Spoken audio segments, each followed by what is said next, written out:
Diabetes রোগীরা পায়ের যত্ন নেবেন কিভাবে?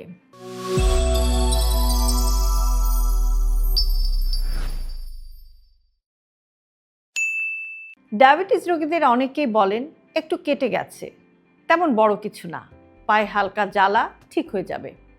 কিন্তু ডায়াবেটিসে এই একটুটাই অনেক সময় অনেক বড় বিপদের শুরু হয়ে যেতে পারে।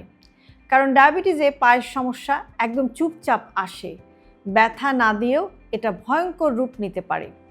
আজকে ভিডিওতে আমি খুব সহজ ভাষায় বলার চেষ্টা করব যে ডায়াবেটিস রোগীরা পায়ের যত্ন নিলে কিভাবে এই বড় বিপদগুলো আগেই ঠেকানো যায়। কেন ডায়াবেটিসে পায়ের যত্ন এতটা গুরুত্বপূর্ণ? ডায়াবেটিস হলে পায়ে রক্ত চলাচল কমে যায়, স্নায়ু দুর্বল হয়ে যায়, ব্যথা কম ফিল হয় বা কম অনুভূত হয়। অনেক সময় রোগী কোনো ব্যথা টেরই পান না, ক্ষত সেরে উঠতেও দেরি হয়।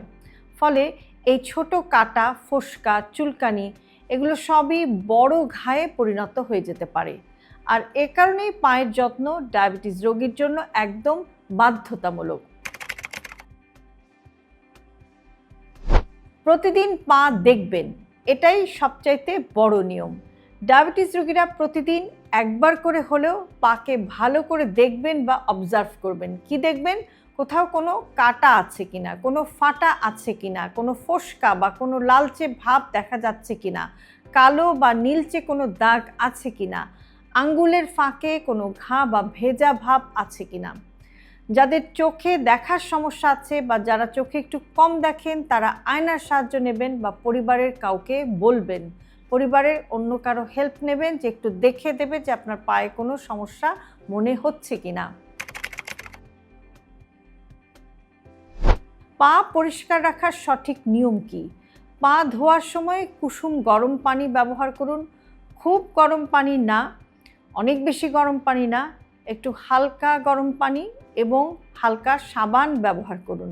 পা ধোয়ার পর পা ভালো করে শুকাবেন, বিশেষ করে আঙ্গুলের ফাঁকে, কেননা ভেজা থাকলে ছত্রাক, চুলকানি এগুলো হওয়ার ঝুঁকি কিন্তু বাড়ে। ত্বক শুষ্ক হলে কি করবেন? ডায়াবেটিসে পায়ের ত্বক অনেক সময় খুব শুষ্ক হয়ে যায়। আপনার করণীয় কি? গোড়ালি এবং পায়ের ওপর ময়েশ্চারাইজার লাগান, কিন্তু আঙ্গুলের ফাঁকে না, কারণ আঙ্গুলের ফাঁকে ক্রিম জমে থাকলে সেখান থেকে কিন্তু সংক্রমণ হতে পারে।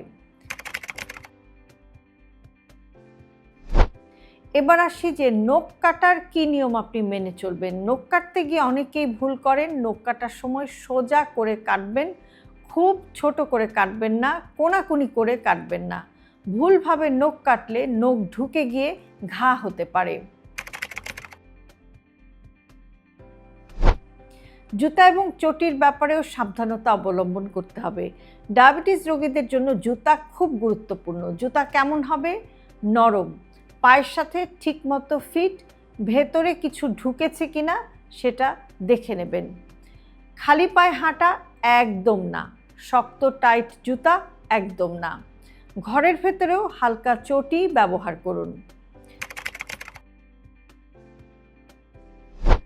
কখনো নিজে ব্লেড বা কাঁচি ব্যবহার করবেন না। অনেকে কড়া, ফাটা, কর্ন এগুলো কেটে ফেলতে চান। ডায়াবেটিসে এটা খুবই বিপজ্জনক। কোনো কাটা, ঘা, ফোস্কা হলে নিজে কিছু করবেন না, ডাক্তারের পরামর্শ নেবেন। পায়ে রক্ত চলাচল ভালো রাখতে কি করবেন? প্রতিদিন একটু হাঁটুন, পা নড়াচড়া করুন। লং টাইম বা দীর্ঘক্ষণ এক জায়গায় বসে থাকবেন না। হাঁটা শুধু সুগারের জন্য না, পায়ের রক্ত চলাচলের জন্যও কিন্তু খুবই জরুরি। কোন লক্ষণ দেখলে দ্রুত ডাক্তারের কাছে যাবেন?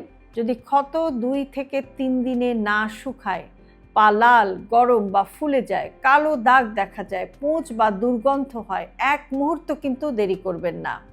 ডায়াবেটিস রোগীর জন্য পায়ের যত্ন কোনো বিলাসিতা না, এটা জীবন রক্ষার অংশ। প্রতিদিন 5 মিনিট পায়ের দিকে তাকানো আপনাকে বড় বিপদ থেকে বাঁচাতে পারে।